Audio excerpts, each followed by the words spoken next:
Welcome to Your Ink Story, a podcast exploring what humans have in common through the stories behind the body art folks wear. I'm your host, Ande Lyons, and I hope these ink-spirational short stories, sharing the heart behind tattoos, fascinate you and leave you feeling more meaningfully connected to humanity.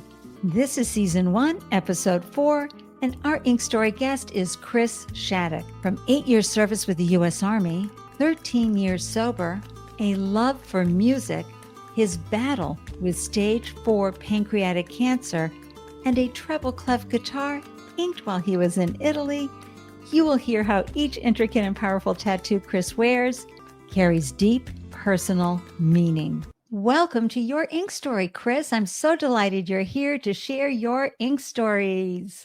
Thank you for having me.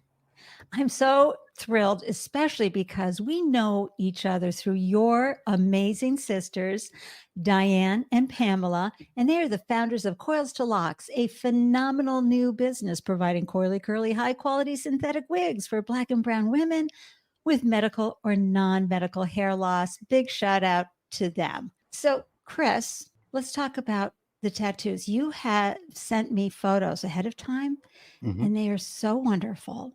I explored them and thought, oh my gosh, the level of detail and intricacy, and I can only imagine meaning to these beautiful tattoos. I can't wait to hear the stories behind them. But let's start off first with what I like to call the tattoo origin story. What originally inspired you to get your first tattoo? Well, I've always wanted to get tattoos when I was younger, and they had them in Massachusetts. And then when they banned them, like, oh, well, that just kind of. Hold on. I am from Massachusetts. Tattoos were banned in Massachusetts? From what I can remember, for a period, you couldn't get tattoos here in Massachusetts. You have to go to New Hampshire or Connecticut or, other New England states. And then I was still living in Iceland at the time. They said that, okay, we will bring back the tattoo parlors. And then they just popped up all over the place. But I got my first tattoo in Iceland. No kidding. What were you doing in Iceland? Well, I was living there at the time. I was married to an Icelandic woman. But when I got my first one, I was on my deployment. So I was deployed to the Middle East for nearly 2 years, Iraq and Kuwait. And I kept talking about it. So when I went on 2 weeks leave, I said, I'm going to go to Iceland and I'm going to get my first tattoo. And some of my friends like, oh my God, what are you going to get? And I'm like, well, I thought long and hard, and I love mythology and cultures and what I call the big three of mythology: Norse, Greek, and Roman. As a child, Norse mythology always stood out to me more than Greek and Roman, because Greek and Roman, same deities, just different names. I'm like, well, that's kind of boring. But Norse, Odin, Frigga, Hela, Heimdall, Balder, Thor. Talking powerful entities. They Yes, come with a lot of power and empowerment. they do. And so having classes during junior high school, I just did my own research and dove further. And there's like so many Norse mythology, folklore, and stories. I was into that. And then the Egyptian culture, the Egyptian symbol of life, the Ankh, Anubis, like my favorite deity. It's like, oh, people would equate that to, oh, that's Satan. No, it's not. If you actually read a book and learn the real facts about the Egyptian deities and the culture and the Egyptian people during that time, they were a great civilization and all of their deities. And that's kind of like where my faith lies: Native American, Norse mythology, Egyptian mythology. That's just what resonated with me. And so I went with that. So when I went on leave and got my first tattoo, and of course, people that I knew back then who had a bunch of tattoos, they're like, it's going to hurt depending on where it is on your body. It'll sting, it'll this, that. Like, just don't pass out. I'm like, oh, great, I'm going to pass out. So I didn't, thank goodness. My first one was Mjolnir, Thor's hammer. And it was smaller, but it was detailed, but it was like, oh, I loved it. I enjoyed it, but I'm like, I wish it was bigger. Didn't have the money for a big one at the time, but the guy gave me a discount because he thought that I was at the military base in Reykjavik. It's like, no, I'm on leave from the Middle East. It's like, well, why'd you come Yeah. to Iceland? It's like, well, at the time, it's like I'm married to an Icelandic woman. It's like, really? So he gave me like 20% off. I said, well, we've got a kid too. Can I get another discount? So That's great. Also, so that was your first tattoo, and it was yes. on a sensitive part of the body, I guess. It's meaning that stings more in that location. You're talking to a tattoo newbie here. Yeah. It stung, but it wasn't like it's really painful. Yeah.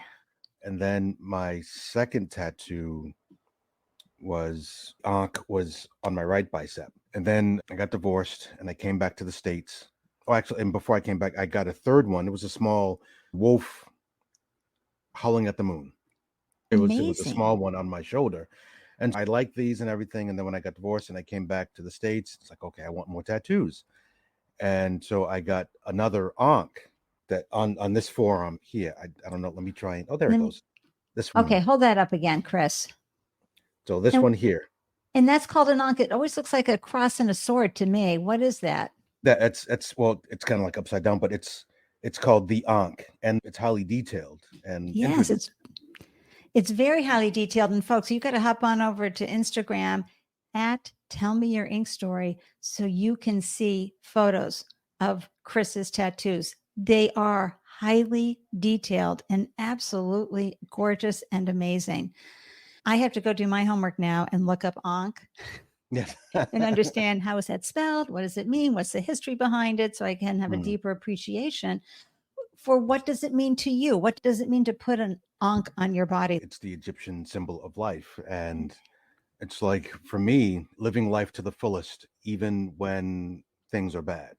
Yeah. And it's the past 5 years have been incredibly hard with myself and with my family, with a lot of losses. We just had a recent loss in the family. I know. Um, So sorry. and I dealt with stage 4 prostate cancer within this 5 years and the height of the pandemic and all that. And I'm like, Chris, I'm still going to. congratulations Thank you. for surviving pancreatic cancer during the pandemic. Yes, stage 4 prostate cancer. Oh my God, prostate cancer. Yeah, because it went beyond the prostate and into my lymph nodes, and I had to, like aggressive cancer treatments, and I was still in school, and I'm like, well, I want another tattoo. Am I going to bleed out? So I did my research, and it's a crapshoot. 50% could be like, I'm fine. Another 50% was like, you could have an infection because your immune system is out of whack. It's like, well, I'll take that chance because I'm not going to let this control what I want to do. So when I moved to Gardner, I found a tattoo place where I live, Main Street Tattoo in Gardner. My guy, his name is Jack. You guys need to get there. So We will do a shout out. We will tag. We will do all the things. Thank you for that. So my next tattoo was Mjolnir, Thor's hammer, and this was a lot bigger and better than my first one. Oh my I, gosh, that's I, amazing. this took 6 hours total. Oh my gosh. And folks, don't worry. I'm going to have all of these on the Instagram feed. Okay. I'm going to do a reel. I'll do a couple of individual ones. This is amazing. I'm lucky because I'm just sitting here looking at the photos that that Chris sent me. And also, as a person of color, how is that whole process as the tattoo artist puts ink on the body? I've heard folks talk about how sometimes getting the shading in, things like that can be an additional challenge. What was your experience? It was fine depending on the artist, because when I got the Main Street tattoo, the one who did Mjolnir, he's Latino, so he had an understanding. So it's like, Perfect. I'm going to use this kind of shading so it can pop, and he would highlight in white, so it looked like it's charged with lightning and energy, and so it could contrast. I'm like, yes, yes, yes, yes, yes, do that. And then he left, and so the other tattoos that I have, the rest of them, the huge ones that my guy Jack did, he's Filipino, so again, he understands working with darker skin, and He was like, well, I'm going to do this, I'm going to do that. And I'd show him one, and then he would do his artist concept. And I make it this way. And this is kind of like my style. I said, perfect. It's totally different from what I've seen, Right. and go with it. So, and, he went with it. And I said, I want some red in the eyes of Anubis. Do that, but this was a tattoo before. Can you cover it up? It's like, I got you, no worries. And so how he covered it up, these on my right shoulder Mm-hmm. and bicep, it looked like he added color because these already had color, and it was how he overlaid it. It's perfect. You're like, oh, I can see the red and some of the orange and everything. I'm Right. like, Jack, you're a genius. Jack, you're a genius. You heard it here. But that is so important. Hmm. And, especially when you are making such a big decision to put a tattoo on your body during cancer therapy, immune therapy, all the things that we have here in our wonderful greater Boston hospitals. You're saying, okay, I'm going to challenge my immune system. It's during COVID, but this is so important to me. And I would think too, Chris, it's also a moment where you're like, I'm in control. Okay, Hmm. this is something I do have control of, because you don't have control over the other issues going on and the challenges going on. So, what does this particular piece on your left arm there, and would you please spell that word for me? I'm sorry, folks, I've never even heard this word. You're calling this image a certain word. Mjolnir. So it's MJO, and on the top of the O you have two dots. LNIR. So it's and Thank you for depend. that.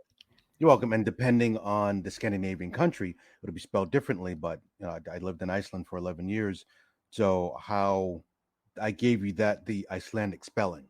And what does it mean, and what significant meaning does it have for you, and why there on your body, that location? Well, Mjolnir, and as I mentioned earlier, it's Thor's hammer. That's the Yeah. name of his hammer. And people think that with all the Marvel movies now with Thor and the Avengers, they're like, oh, it's a new character. I'm like, oh my God, you're special. Thor is not a new character. Thor has been around for thousands and thousands of years. It's with the Scandinavian culture, and it's a Germanic base deity.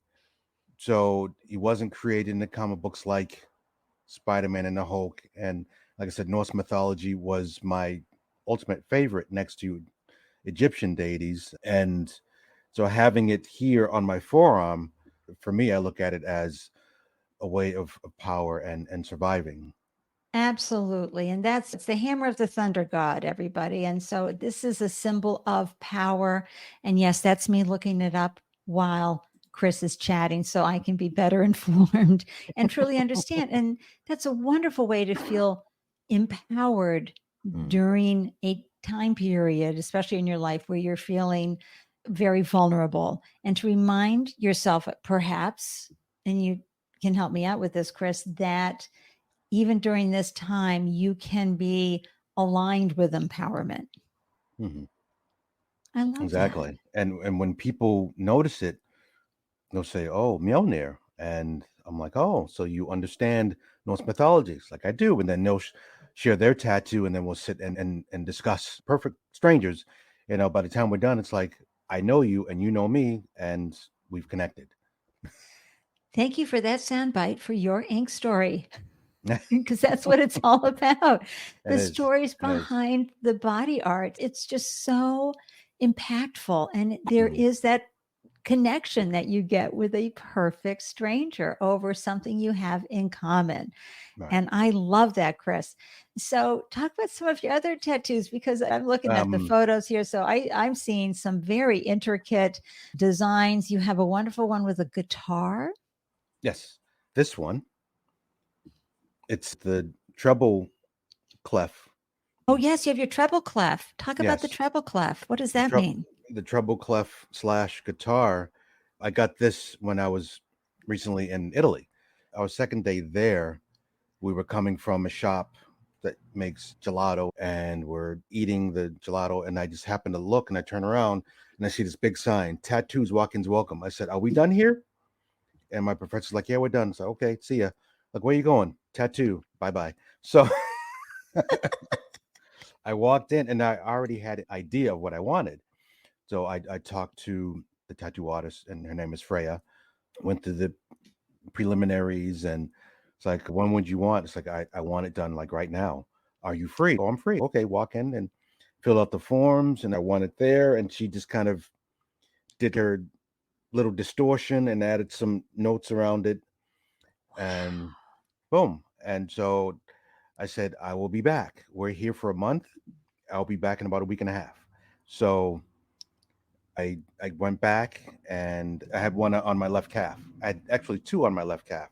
The first one was a wine glass with musical notes and stuff coming out of it. And people were like, what does that signify? I said, well, going on 13 years of sobriety, this to me resonates as I've replaced booze with something that's therapeutic, like music, which when I started cancer treatments 3 years ago, I started taking guitar lessons as therapy, and I just stayed with it. So hence the glass of wine was replaced with music for therapy.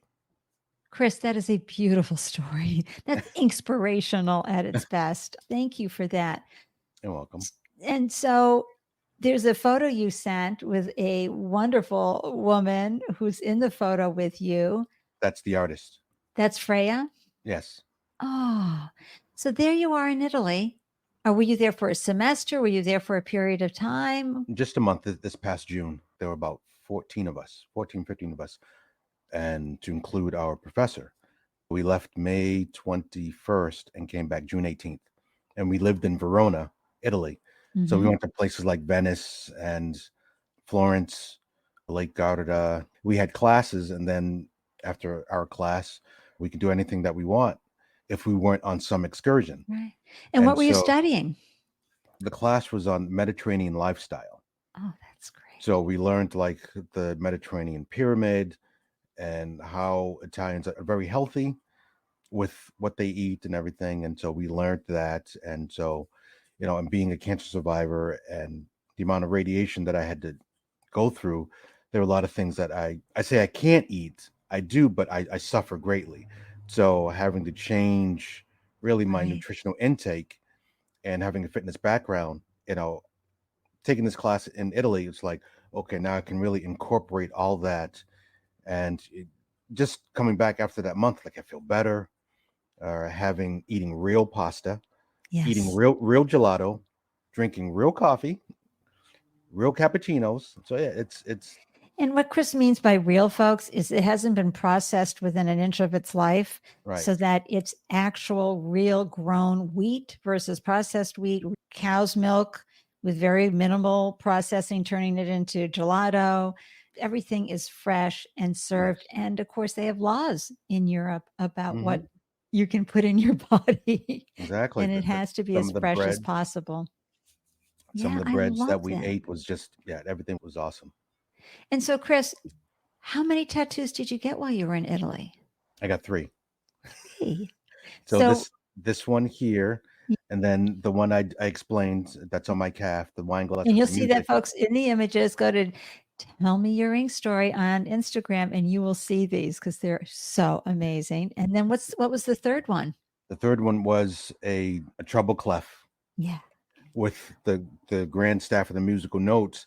So I had her attach it to that other tattoo. So it looks like one big tattoo. Oh So my like all the gosh. music stuff is coming out of the glass. I'm like, no, this side is one and the other side was the third one. So I So just had that her they're attach both it. oh yeah, I can see the edge of the wine glass there. Yes. Yes. Oh my gosh, is Hmm. she talented? Yes. Freya. Beautiful, beautiful. And I just love that there you were inspired to get more ink, Hmm. and you walked in and you knew music was involved. Did you Yes. actually come up with those designs, all three of those with her, or you shared your vision and she created them? I found them and I said, Beautiful. this is what I want. Do your own style. So as we were talking, she sat there and she just sketched something. It's like, how about this? Perfect. It's different. You put your own flair to it. Let's go and how much? Exactly. And Chris, this is what I'm learning is the deep talent of these tattoo artists, it's extraordinary Hmm. because it's one thing to be able to sketch, it's a whole nother thing. And that's why you go for more of an ink master, right? If you're Yes. going to do something, if you can, Hmm. because they're bringing art to your body and how they have that capability to do the intricate shading and designs with a needle. I'm blown away by it. And that inspired 3 other classmates of mine there to get tattoos.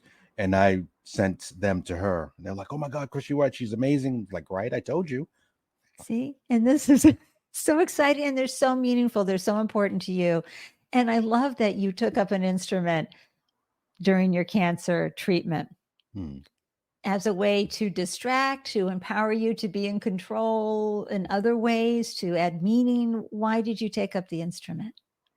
To just to kind of keep me out of my head while I was Yeah. going through treatments. And my instructors, because first lessons were virtual, and I told them, this is what I'm dealing with, this is my reasons why. And if there were days when I just couldn't attend the session, it's like, don't worry, we'll do it, next week and everything. And I'm a person that, if I get into something, I'll research it and like, how can I make myself better at what I'm trying to do? So after lessons and after practicing, I would just find tutorial videos on YouTube. And like, I want to learn certain songs because I'm more of the rhythm guitar and like folk music and simple chords. And there were a few songs that I taught myself. And when I graduated Mount Wachusett Community College and transferred to Fitchburg State in my second year, and I was still learning, it's like, well, I want to do more. And there was a music as a minor information session. And I attended that. I said, do you have to have a lot of knowledge to add music as a minor and be part of the jazz band? And the instructor was like, no, you could know one note, make it your own, and still join the jazz band. I said, okay, Yeah. I'm sold. So I signed up for the jazz band and I took class guitar courses at school and I added music as a minor and I did music performance so I could learn more. And this past spring semester, joining the jazz band, we did a lot of jazz and we had 1 or 2 rock songs, but I learned a lot and that just improved my skill. So, but I'm going to continue on with This just is learning and so practicing. extraordinary. And I think it speaks volumes of who you are and be in the world, Chris. The fact that most of us humans would be dealing with just the cancer, thank you. But no, you're going to school as well. And let me take up an instrument. And while I'm at it, I'm going to head over to Italy. Well, you were on the other side at that point, but let's go to Italy and let's get it, not 1, not 2, but 3 tattoos. Mm. And I love that because as you look down your body, as you wake up every day to be this extraordinary man that you are out in the world, what do these pieces of art tell you? How do they enhance your life? Like with Anubis on my right shoulder, Anubis is god of the underworld, and he helps carry the souls onto the next plane, the next existence. And you can kind of compare him to like the Grim Reaper, but not looking so, oh my Grim. God, evil and scary and grim. And things that I know, and my girlfriend who's into the Egyptian culture as well, and I'm learning a lot more. She's teaching me a lot of stuff too. It's like the Anubis is, I look at it as a guide, not just for the afterlife, but a guide through life, along with the Ankh, guiding me through good and bad things. And that's my interpretation and my connection with Anubis. Oh my gosh, I love that. And the thing is, one of the primary reasons folks do permanently ink their body is so that they are reminded of triumphs, of losses, of entities like yours that you've mentioned to help guide them through the everyday ups and downs, challenges, obstacles of life. And they're almost like a touchstone. As you're looking at the story of your life unfolding on your body, are you thinking about the next tattoo? I Because I am. think I think you shared a beautiful image that your daughter drew for you. Yes, she Talk about designed it. that, please. She designed it about like 4 years ago. So the photo that I sent you, Hmm. it's it's a picture of Yggdrasil, the tree of life, Yes. and within the center of that is an Icelandic symbol called Vegvisir. Now, Vegvisir is also like a guide through life, a compass, if you will, guiding you on your journey.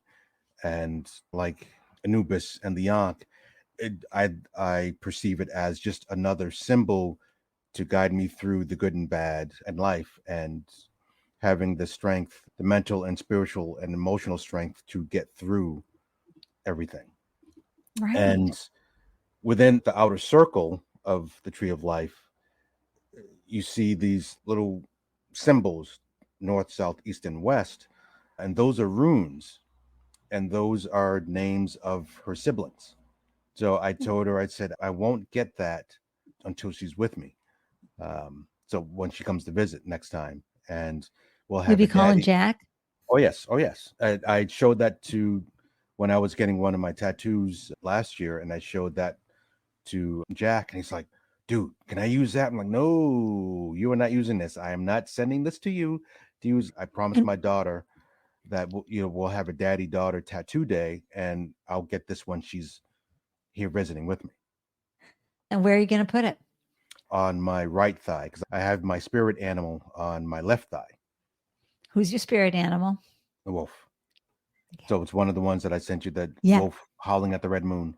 So powerful. All of your designs are so powerful. And then you sent me something else, a peace, love, music. Is Yeah, that that's another guitar bass treble clef kind of symbol looking, and that's going to go on my right shin, because I have Anubis on my left shin. oh my gosh. This design is so beautiful, folks. You're going to love seeing this. It's in the shape of a bass. It feels bass guitar because it has that nice long neck. And then Mhm. peace, love, music. So beautiful. But you know what I love are the swirls of a string sort of going around it. It feels very energetic.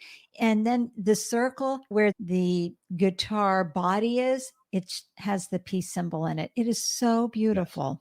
I haven't seen Jack's rendition, because I sent it to him like 2 months ago, and we made the date, 23rd, okay, 1 o'clock this day. And I've been meaning to stop by the parlor. I'm like, okay, dude, I want to see your rendition, but they'll probably all look like, really can't see it. This is, well, yeah, can't really Yeah, see it, but your right forearm. yeah, this is the Ankh. And like I said, his style is very stony, Yes. and wisps of smoke around it, and highly detailed, and dots, which is killer. Yeah, so I'm looking forward to his rendition of that guitar tattoo. And out of all the tattoos, my shoulders, forearms, my thighs, my shin, the shin was the worst one, out of the worst spot out of them all. Well, and of course, women who get their legs waxed know exactly why, but you tell everybody. Well, particularly if it's highly detailed. When people will look on the photos, it's particularly when he gets the thinner needle, and he's just filling in the dots, and he's hitting the nerve in the bone. I'm like, dude, you need to give me a moment, because he'll do as much as he can in one sitting. And it's the outline, and it's the shading, and then he starts working on the details and everything. And I'm like, oh, and for every tattoo that I've gotten, I always fall asleep the first hour, hour and a half. I fall Oh, asleep. we had a guest talking how she zens out too during. Yeah, right, because it's very therapeutic for me. But then by the second hour, it's like, all right, everything's inflamed, and he's still going on. I'm like, okay, no more napping. That was a full 6 hours, and like, by the fourth hour, I'm like, I need a break. You go take a cigarette. I need to get the feeling in my arm back, because hitting nerves. And like the one on my thigh with the wolf, who Jack did when he's doing the fur, and certain part on top of my thigh, he was just hitting nerves. And it was like, if you test your reflexes. And I kept kicking him. I'm like, I'm not trying to kick you in certain areas, but you're hitting a nerve where my leg is just He's like, all right, hold Jumping. on a second. So he kind of moved and he kind of leaned forward, and I'm like, all right, you got it. So he just kind of put more weight on the lower half of my leg, so it's not like kicking him. It's like, I'm not intentionally trying to hurt you, but you hit that spot. So Right. I can't imagine how one stays calm, cool, collected, relaxed, all of that. I would be very fidgety. Chris, this is so amazing. First of all, just your life, your extraordinarily fully lived life to date, the obstacles that you've overcome. Thank you for your service to our country in the U.S. Army. You were deployed for 8 years. We are all grateful for your service there. Thank you for your sobriety, for being willing to be in recovery and to go through the process of someone who is in recovery. That's a real commitment, not just to you, but to your loved ones as well. And thank you for continuing your education, for taking up music, and for getting through cancer, stage 4 pancreatic cancer. Your spirit is so strong. And listeners, when you see Chris's ink, you're going to go, oh my gosh, he is fierce, he is powerful, but he's also empowered. And I am just in awe and wonder, Chris, of your life. And I know everyone is so grateful to have heard your story and grateful that you shared your ink stories with us, your beautiful ink stories with us. And I'm so grateful for your inspirational insights about the art of your tattoos and the heart behind your tattoos, the lived experience, the expression that you wanted to bring, and the conversations that they are evoking as you move around the planet. All your stories have helped us connect more deeply with ourselves and each other. Thank you so much for joining me. Thank you for having me. I loved this conversation. Something fierce, Chris. Thank you. This was awesome. Thank you. Thank you for listening to this episode of Your Ink Story. Please rate and review this podcast wherever you are tuning in.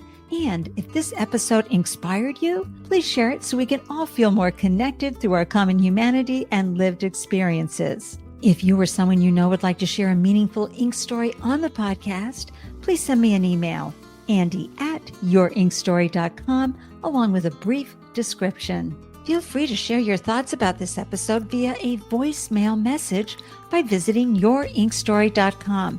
And when you get to the website, just tap the podcast mic icon located in the lower right-hand corner of the screen and leave your message. Until next time, I'm wishing you a delicious day everywhere you glow. Cheers.